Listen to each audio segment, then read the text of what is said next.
안녕하세요. 대한민국 스키터 아놀드입니다. 앞서 3편에서 한국 스키장의 현실을 꽤 냉정하게 이야기했습니다. 그럼 방법이 없단 말인가요? 아닙니다. 방법도 있고 희망도 있고 대안도 있습니다. 왜냐하면 이미 지난 20여 년 동안 옆 나라 일본 스키장들이 같은 문제로 홍역을 겪었고 시행착오를 거쳐 지금은 새로운 대안이 현실로 정착되고 있기 때문입니다. 제가 오늘 말씀드릴 내용은 그동안 일본 스키 학교에서 연구 보고된 학술 자료이며 이미 스키장 현장에서 검증된 사례들입니다. 당연히 26년 현재 일본 스키장에서 실제로 운영되고 있는 프로그램들입니다.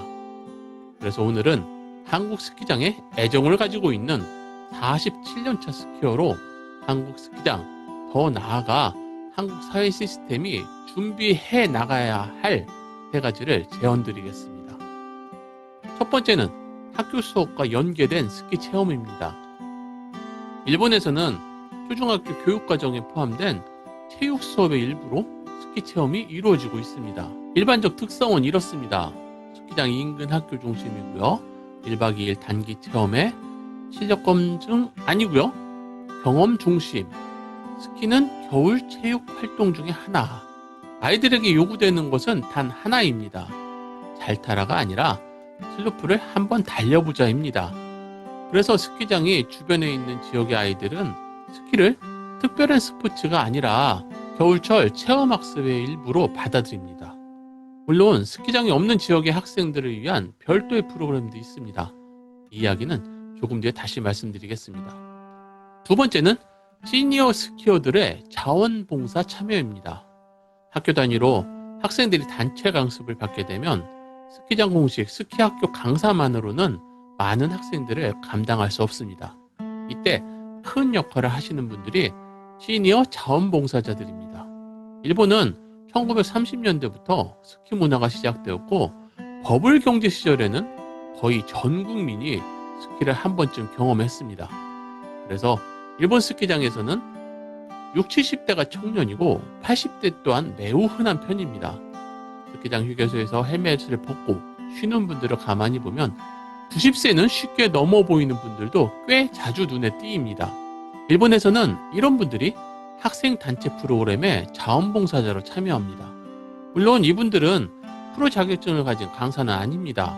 하지만 아이들의 손을 잡아주고 넘어지면 일으켜 세워주고 위험하면 먼저 막아주는 역할, 즉 기술 코치가 아니라 안전 동반자 역할을 충분히 하고 있습니다. 그래서 강사 1명과 자원봉사자 2명이 한 학급 20명의 학생을 한 번에 지도할 수 있습니다. 또한 학습 담임 선생님도 보조 도우미로 함께 슬로프를 내려옵니다. 이 구조 덕분에 아이는 편하고 부모는 안심할 수 있고 강습 비용은 크게 줄어듭니다. 또한 교육과정 안에서 이루어지기 때문에 스키장 에티켓과 매너라는 아주 중요한 행동 양식도 자연스럽게 배우게 됩니다. 세 번째는 지자체 주도의 어린이 스키 캠프입니다. 앞서 말씀드린 학교 체육 수업 연계 방식은 접근성이라는 한계가 분명합니다. 제가 예전에 북해도 삿포로 테이네에서 스키 캠프를 참여한 중학생과 리프트를 올라가며 이야기를 나눈 적이 있습니다. 그런데 그 학생이 큐슈 남단 가고시마 중학생이라는 이야기를 듣고 정말 깜짝 놀랐습니다. 알고 보니 학교에서 진행한 스키 캠프였고 1인당 약 10만 원 정도의 비용으로 3박 4일의 일정이었다고 합니다. 큐슈에서 비행기를 타고 북해도까지 가는데 이 금액이란 도저히 이해가 되지 않았습니다. 그래서 일본 스키 학회를 통해 관련자들을 수소문해서 연구조사해봤습니다. 그 뒤에는 바로 삿포로시 문화체육관광부 정책 담당관이 있었습니다. 일본에서는 스키장이 지역의 자산이고 아이들은 미래이기 때문에 지자체가 중앙정부의 보조금을 받아 예산을 투입합니다. 지자체는 스키장이 없는 지역 학교 쪽에 스키장과 협약된 프로그램을 안내하고 학생들을 초청합니다. 당연히 교통, 숙박, 강습을 함께 공공에서 설계합니다. 그래서 일본의 학생 스키 캠프는 부모가 직접 데려가지 않아도 되고 개인 비용 부담 또한 매우 적어서 누구나 참여할 수 있습니다. 이 캠프의 목적은 선수 육성이 아니라 경험 제공입니다.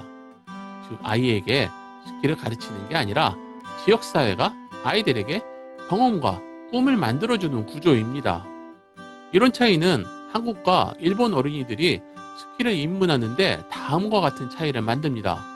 일본은 겨울 스포츠 경험으로, 한국은 개인 취미 경험으로 시작하고, 그 틀은 일본에서는 체육 교육 과정이고 우리는 사교육 과정입니다.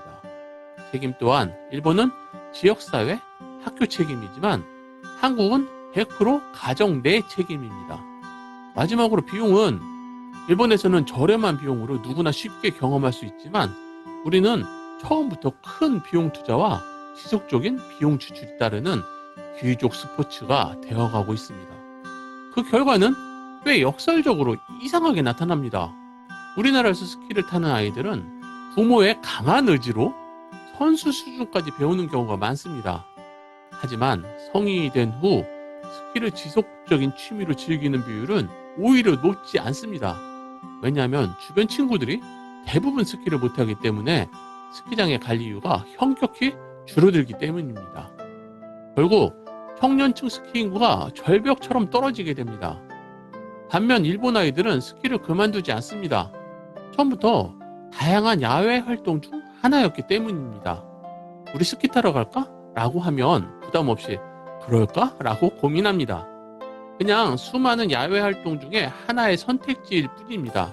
그래서 제 제언은 단순합니다.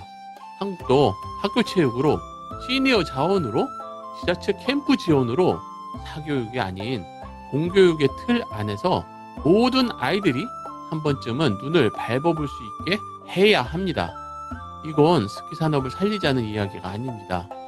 스키 문화를 끊지 말자는 이야기입니다. 마무리하겠습니다. 47년 동안 스키를 타면서 제가 확실히 느낀 게 하나 있습니다. 스키는 기술로 남지 않습니다. 추억과 행복한 기억으로 남습니다. 일본이 스키 문화를 지키는 방법은 잘 타게 만드는 것이 아니라 한 번이라도 경험하게 만드는 것입니다. 그건 우리도 충분히 할 수 있습니다. 평창올림픽의 약속으로 지금도 알펜시아에서는 개도국 학생들을 초청해서 스키를 경험하는 프로그램을 하고 있습니다. 이제는 외국이 아니라 우리나라 학생들이 경험할 수 있도록 변화해야 합니다. 제주도 출신 지인이 이야기했습니다. 사투리 하겠습니다. 우리 제주도 사람들은 스키가 뭔지 몰랐수다. 항상 여러분의 행복한 스키 라이프를 응원합니다. 그럼 다음 영상에서 또 만나요. 안녕. 영상이 도움이 되셨다면 좋아요, 구독을 눌러주세요. 시청자 여러분들의 구독과 좋아요, 응원하는 댓글은 정말 힘이 됩니다. 그런데요, 마음에 상처 주는 악플은 정중하게 사양해요. 은성이가 잉잉잉 하고 울어요.